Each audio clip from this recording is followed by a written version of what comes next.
புரியுதுங்களா? இந்த 4 பேருக்கு நீங்க பர்மிஷன் கொடுத்தீங்கன்னா எப்படி ஜெபிப்பாங்கன்னா, இப்ப நிறைய பேரு வியாதி இருக்கிறது, இல்ல ஒரு பிரச்சனை இருக்குது, வியாதிய ஜெபிக்கும் போது இந்த வியாதிக்காக ஜெபிக்கிற பிள்ளைங்க எப்படி ஜெபிப்பாங்கன்னா, வியாதியை சுகமாக்கும் ஆண்டவரே கர்த்தாவே அப்படின்னு ஆண்டவர் பேரெல்லாம் சொல்லி அவரை பண்ண வைப்பாங்க இல்லைங்களா? இந்த ஜபத்தினுடைய டீப் சப்ஜெக்ட் அது என்ன தெரியல, ஃபியூச்சர் நல்லா சொல்றேன்.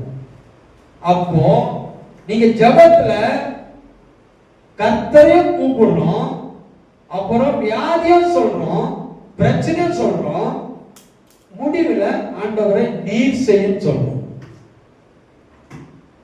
இதுக்கு பேர் தான் என்னது? பிசாசுக்கு நல்லா தெரியும். இவன் நீங்க பிசாசுக்கு ஏதோ ஒரு பிசாசுக்கு ஜெபிக்க சொல்றீங்கன்னா, இந்த பிசாசை துரத்தும் ஆண்டவரே அப்படின்னு நாம் ஜெபிக்கிறோம். அப்ப கர்த்தர் பிசாசை துரத்துகிற அதிகாரம் கர்த்தரிடத்தில் இருக்குன்னா, இப்போ உங்க கையில இருக்கு. யார் கையில?